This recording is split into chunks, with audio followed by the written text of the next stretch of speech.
மக்கள் இந்த ஒரு பதிவில் நம்ம என்ன பார்க்க போகிறோம்னா, அரசு தரப்பு விளக்கத்துக்கு தான் நான் இவ்வளோ நேரம் அமைதியாக இருந்தேன். இந்த செய்தி வந்தோன்னே என்னால் கேமரா முன்னாடி உட்காந்துருக்க முடியும். சரி, ஏதோ ஒரு நிகழ்வு நடந்திருக்கு, அரசு தரப்பு என்ன சொல்லுது, கொஞ்சம் வெயிட் பண்ணி பார்க்கலாம் அப்படின்னு சொல்லி பார்த்தேன். சிவகங்கை கலெக்டர் பார்த்தீங்கன்னா அதை பற்றி சில விஷயத்த சொல்லியிருக்காங்க. இவங்க சொன்னோன்னு தான் இன்னும் கொஞ்சம் கோபம் ஆத்திரமும் அதிகமாக வருது. இந்த விஷயத்தை பற்றி நான் 3 விஷயத்தை பதிவு செய்யணும்னு நினைக்கிறேன். உங்களுடன் ஸ்டாலின் அப்படிங்கிற திட்டத்தில் இவ்வளோ பெரிய விஷயம் நடந்திருக்கு. இந்த உங்களுடன் ஸ்டாலின்கிற திட்டத்தை பெருசாக ப்ரமோட் பண்ண அந்த ஊடகங்கள் இதை பற்றி பார்த்தீங்கன்னா ஒரு நியூஸ் கார்டை போட்டு, அப்பா சிவகங்கையில் இந்த மாதிரி நடந்துச்சாம்பா, இந்த மாதிரி ஆத்திர தூக்கி போட்டாங்கன்னா அவ்வளோதான், இப்படி ஒரு நியூஸ் கார்டை போட்டு கடந்து போயிட்டுருக்காங்க. இன்றைக்கி 8 மணி டிபேட் வேற மாதிரி இருக்குது. அதே நேரத்தில் பார்த்தீங்கன்னா வேறு சில செய்திகளில் கவனம் செலுத்திக்கிட்டு இருக்காங்க. முதலமைச்சர் மு க ஸ்டாலின் என்னடா செய்கிறார் அப்படின்னு சொல்லி தேடி பார்த்தா வெளிநாட்டுக்கு போகிறதுக்கு தயாராகிட்டு இருக்கார் அப்படின்னு சொல்லி செய்தி வருது. இந்த வீடியோவில் நான் என்ன பேச போகிறேன்னா, ரொம்ப அப்படியே பயங்கரமான நான் பேச போகிறதில்ல, 3 விஷயம். இந்த 3 விஷயத்தில் இந்த வீடியோவில் கட்டணும்னா இந்த ஆட்சி பற்றிய அவல நிலை ஒவ்வொரு திமுக காரனுக்கும் புரியணும், தெரியணும். அதுதான் இந்த வீடியோவில் நான் சொல்ல வர்றது. ஒன்பே ஒன்றா தெளிவாளமாக பார்க்கலாம். உற்சாக வணக்கங்கள். வாங்க பதிவுக்குள்ளே போகலாம். இப்போ முதல் விஷயம் மக்களே, நான் வீடியோ ஆரம்பத்திலே சொன்னேன், அரசு தரப்பு என்ன பதில் சொல்லுதுங்கிறத பார்ப்போம். பார்த்த பிறகு இந்த செய்தி பற்றி நம்ம தெளிவாக பேசுவோம்னு சொல்லியிருந்தேன். சிவகங்கை கலெக்டர் பார்த்தீங்கன்னா அதை பற்றி ரொம்ப தெளிவான விளக்கம் கொடுத்தேன் அப்படிங்கிற பேரில் ஒரு விளக்கம் கொடுத்துருக்காங்க. மொத்தமாக ஆற்றுல கடந்தது 13 மனு. இதில் பார்த்தீங்கன்னா 6 மனு முடித்து வைக்கப்பட்டுச்சு. பட்டா கேட்டு போட்ட மனு தான் இது. மிச்சம் 7 மனு பார்த்தீங்கன்னா வட்டாட்சியர்கிட்ட கொடுத்த மனு. மொத்தம் 13 மனுவில் இந்த மாதிரி இருக்குது. இதை பற்றி துறை ரீதியான விசாரணைக்கு நான் உத்தரவிட்டிருக்கேன். அதை தாண்டி பார்த்தீங்கன்னா போலீஸ்லேயே நான் புகார் கொடுத்துருக்கேன். கூடிய சீக்கிரம் அதை பற்றி ஒரு நடவடிக்கை எடுத்துடலாம் அப்படின்னு சொல்லி ரொம்ப சுலபமான ஒரு விளக்கத்தை பார்த்தீங்கன்னா கொடுத்துருக்காங்க. எனக்கு இந்த இடத்துல பார்த்தீங்கன்னா இந்த துறையோட பொறுப்பு அமைச்சர் யாரோ அவங்க ஆஜராக இருக்கணுங்கிறது முதல்ல தோணுது.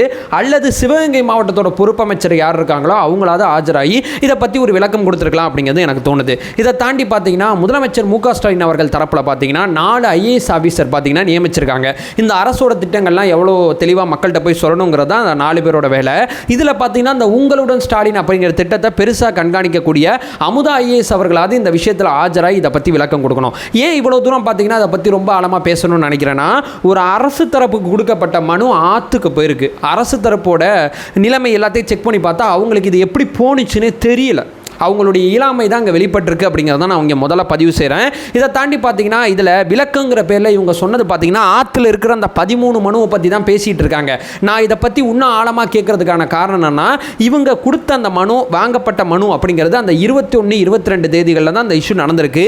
21, 22 தேதிகளில் இந்த உங்களுடன் ஸ்டாலின் முகாமில் கொடுக்கப்பட்ட மனுக்கள் எத்தனை மனு அரசு அலுவலகத்தில் இருக்குது, எத்தனை மனு தீர்க்கப்பட்டுக்கு, இதை பற்றி ஒரு தெளிவான விளக்கத்தை இந்த அரசு தரப்பு கொடுத்தா மட்டும் தான் இது ரொம்ப சரியானதாக இருக்கும். இவங்க பார்த்தீங்கன்னா ஆற்றுல கடந்த அந்த 13 மனுவை பற்றி மட்டுமே பேசிக்கிட்டு இருக்காங்க. இதுதான் அரசோட விளக்கமாக இவங்க கொடுத்துருக்காங்க. மொத்த மனுவில் 13 மனு ஆற்றுல விழுந்ததை கண்டுபிடிச்சிட்டிங்க. எத்தனை மனு ஆற்றுல போணுச்சு, எத்தனை மனு குப்பையில் போணுச்சுங்கிறது யாருக்கு தெரியும்? மொத்த கணக்கு எடுத்தால் தானே அந்த உண்மை தெரியும். மொத்த கணக்கு ஏன் வரல அப்படிங்கிறத நான் இங்கே முதல்ல சொல்கிறேன். அதாவது கலெக்டரை வச்சு மட்டும் இந்த இஷ்யூவை முடிக்கிறீங்க பார்த்தீங்களா, அமைச்சரை பங்கேற்காம. அது மட்டும் இல்லாமல் இந்த ஆட்சி பற்றி பேசக்கூடிய 4 IAS ஆஃபீஸரில் ஏதோ ஒரு IAS ஆஃபீஸரை வச்சு, ஏன்னா அந்த உங்களுடன் ஸ்டாலின் அப்படிங்கிற விஷயத்தை யாரை வச்சு பிரஸ் மீட் கொடுத்தீங்க? ஒரு IAS ஆஃபீஸரை வச்சு தானே பிரஸ் மீட் கொடுத்தீங்க. அந்த IAS ஆஃபீஸர் ஏன் இப்போ அமைதியாக இருக்கார்? இது பார்த்தீங்கன்னா நீங்கள் ஆற்றுல மனு கடந்துச்சு, கலெக்டர் பேசிட்டார்னு சொல்லி அப்படியே ஈஸியாலாம் கடந்து போக முடியாது. ஆற்றுல கடந்தது மக்களோட நம்பிக்கை. மக்களோட நம்பிக்கையை மக்கள் பிரதிநிதி தான் பிரஸ் மீட் கொடுத்தோ அல்லது செய்தி கொடுத்தோ இந்த இஷ்யூவை பற்றி உண்மைத்தன்மையை பொதுமக்களுக்கு விளக்கணும். அது ஏன் அரசு தரப்பு இப்போ வரைக்கும் செய்யலை அப்படிங்கிறது என்னுடைய முதல் பாயிண்டாக இருக்குது. இப்போ 2வது, இந்த உங்களுடன் ஸ்டாலின் அப்படிங்கிற இந்த ஸ்கீம் வரும்போதே நம்ம சேனலில் ஆல்ரெடி ஒரு வீடியோ பேசியிருப்போம். இதெல்லாம் தேவையில்லாத ஆணி.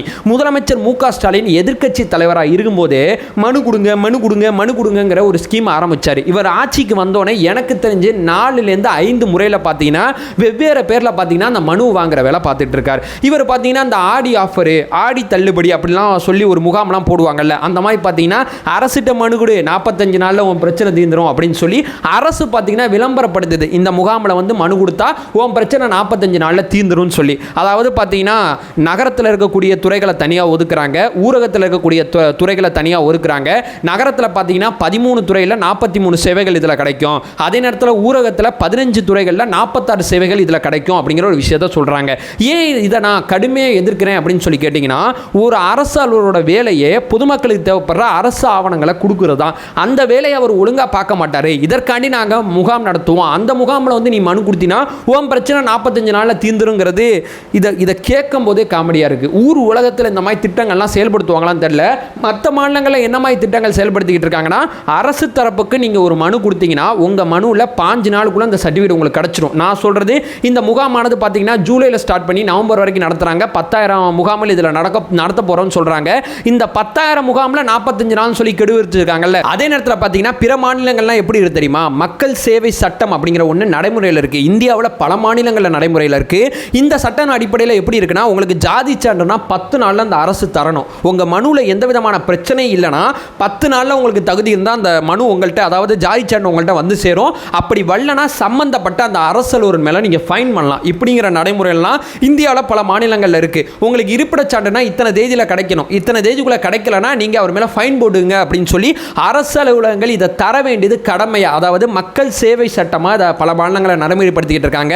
நம்ம தமிழ்நாடு எல்லாத்துலேயும் முன்னோடி, எல்லாத்துலேயும் முதல்லன்னு சொல்கிறோம். ஆனால் இது சம்மந்தப்பட்ட இடத்துல பார்த்தீங்கன்னா முகாம் போட்டு ஆடி ஆஃபர் மாதிரி 45 நாளில் உன் பிரச்சனையை தீர்க்கிறேன், 50 நாளில் உன் பிரச்சனையை தீர்க்கிறேன்னு சொல்லி விளம்பரப்படுத்திக்கிட்டு இருக்காங்க. தேவையில்லாத ஆணியில் பார்த்தீங்கன்னா முகாமில் பார்த்தீங்கன்னா மனு வருது, அந்த மனு ஆட்டுக்கு போகுது. இங்கே கோவம் எங்கே வருதுன்னா, ஒரு தனியார் அலுவலகத்தில் இல்லை ஒரு அரசு அலுவலகத்தில் எப்போ இதெல்லாம் வாங்கி பத்திரப்படுத்தி வைக்கணும் நம்மளோட மேலதிகாரி கேட்பாங்க. கேட்கும்போது நம்ம எதை கொண்டு போய் அவர்கிட்ட காமிக்கிறது? அப்போ இது ஆற்றுக்கு போகுதுன்னா அரசு துறைகள்லையே இது ஒரு விளம்பரத்துக்காண்டி பண்ணுறோம். சும்மா வாங்கி வை, தீக்கிறோம் தீக்கல, அதெல்லாம் ரெண்டாவது விஷயம். வாங்கி வைக்கிறது நம்மளோட வேலை. 10,000 முகாம் நடத்த சொல்லியிருக்காங்க, நடத்துறது நம்மளோட வேலை. 45 நாளில் தீர்க்கணுங்கிறது விளம்பரத்துக்கு சொன்னது, தூக்கி போடு குப்பையில் அப்படிங்கிற மாதிரி தானே இருக்குது. என்னோட டோன் உண்மையான தானே இருக்குது. நான் சும்மா வாய்க்கு வந்து எதுவும் பேசலை. இல்லை, ஆற்றுக்கு போகும்போது அந்த வார்த்தையை நான் பதிவு செய்கிறேன். அதாவது அதற்கு முன்னாடியே இது வேண்டாத வேலை, வேண்டாத வேலைன்னு தான் நான் சொல்லிட்டு இருந்தேன். இது விளம்பர வேலைங்கிறத நம்ம எப்போ பதிவு செய்கிறோம்னா ஆற்றுக்கு போன பிறகு தான் பதிவு செய்கிறோம். இப்போ மூணாவது நான் அரசு தரப்பட்ட ஒன்று கேட்குறேன். அது என்னன்னு சொல்லி கேட்டிங்கன்னா, இது வரைக்கும் நீங்கள் வந்து நவம்பர் மாதம் வரைக்கும் முகாம் நடத்த போகிறதா சொல்லியிருக்கீங்க. நான் ஒன்று கேட்குறேன், இவ்வளோ நாள் நடத்துகிற முகாம் எத்தனை? 10,000 முகாமில் எத்தனை முகாம் போட்டிருக்கீங்க? எவ்வளோ பேர்கிட்ட மனு வாங்கியிருக்கீங்க? எவ்வளோ மனுவை தீர்த்திருக்கீங்க? எந்த துறையில், எந்த குறிப்பிட்ட துறையில் மக்கள் நிறையா மனு கொடுத்துருக்காங்க? இந்த இடத்துல தான் எங்களுக்கு நிறையா பிரச்சனை இருக்குது. அது ஜாதி சான்று வாங்குறதுக்கான பிரச்சனையா, இருப்பிடச் சான்று வாங்குறதுக்கான பிரச்சனையா, எந்த இடத்துல அரசு தரப்பா அதிகமாக இந்த முகாம் மூலம் அணுகியிருக்காங்க? போலீஸ் கம்ப்ளைண்ட்டை சரியாக பூர்த்தி பண்ணல, போலீஸ் கம்ப்ளைண்ட்டில் சரியாக நடவடிக்கை எடுக்கலாட்டி கூட இதில் முகாமில் பார்த்தீங்கன்னா மனு கொடுக்கலாமா? இவ்வளோ வசதி நாங்கள் பண்ணியிருக்கோம் அப்படிங்கிற மாதிரிலாம் சொன்னாங்க. இது வரைக்கும் வழங்கப்பட்ட மனு எத்தனை? இது வரைக்கும் தீர்க்கப்பட்ட மனு எத்தனை?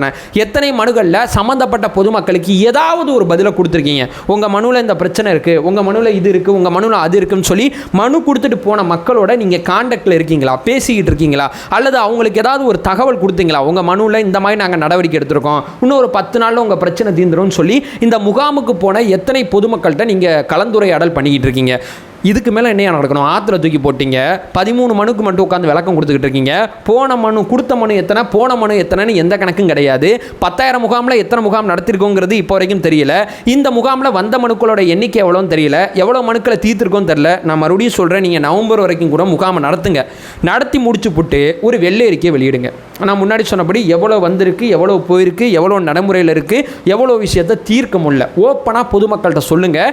அவங்களுக்கு ஒரு டைரக்ஷன் கொடுங்க. இந்த முகாம் மூலமாக வந்ததில் இவ்வளோ மனுக்களை தீர்த்துருக்கோம், ஆனால் உங்கள் மனுவை எங்களால் தீர்க்க முடியல, உங்கள் மனுவில் இந்த பஞ்சாயத்து இருக்குது, இந்த பிரச்சனை இருக்குது. மறுபடியும் இந்த மனு மூலமாக மக்களை ஏமாத்தாதீங்க. தேர்தலுக்காண்டி தான் இந்த செய்கிறோங்கிறது மக்களுக்கு நல்லா தெரியும். இருந்தாலும் தொடர்ச்சியாக மக்களை ஏமாத்தாதீங்க. மக்கள் கொடுத்த மனு பார்த்தீங்கன்னா ஆற்றுல போயிட்டு இருக்கியா? இதோட ஒரு கேவலமான ஒரு விஷயம் வேறு எந்த கவர்மெண்ட்லையா நடக்கும்? வேறு எங்கே நடக்கும்? நம்மளால் பார்த்தீங்கன்னா வெளிநாட்டுக்கு போகிறதுக்கு தேவைப்படுற இடத்துல ஷாப்பிங் போயிட்டு வெளிநாட்டுக்கு போயிட்டுருக்காரு. அது எதுக்கு போகிறான்னா முதலீடுகளை இருக்க, அதை நம்ம அடுத்த வீடியோவில் வருவோம். முதலீடுகள் இருக்கிறதுக்கு அவர் வெளிநாடு போகிறாரு, அதை பற்றி நம்ம அடுத்து பேசுவோம். இதை பற்றி அரசு தரப்புலேருந்து கூடுதல் விளக்கம் நாங்கள் எதிர்பார்க்குறோம். இன்னும் கொஞ்சம் தெளிவாக இதை பற்றி ஒரு விளக்கத்தை கொடுங்க. இது உண்மையான மனுங்கிறத ஒத்துக்கிட்டீங்க, ஆற்றுல கடந்தது. எனக்கு என்ன சொல்கிறதுனே தெரியலையா. இதுக்கு மேலே என்ன கருமாந்திரமோ, என்ன ஆட்சி நடத்துறீங்க இன்னும் தெரில. அதை சொல்லிட்டு இந்த வீடியோ நான் என் பண்ணிக்கிறேன். நம்ம சேனலை ஃபர்தராக ஃபாலோ பண்ணிங்கன்னா பொலிட்டிக்கல் சார்ந்து மிக தீவிரமாக பல்வேறு விதமான விஷயத்தை நம்ம பேசிகிட்டு இருக்கோம். நம்மளோட ஒரே நோக்கம் அறியாமை அகற்ற வேண்டும், அறியாமை அகற்றப்பட வேண்டும். Thank you so much.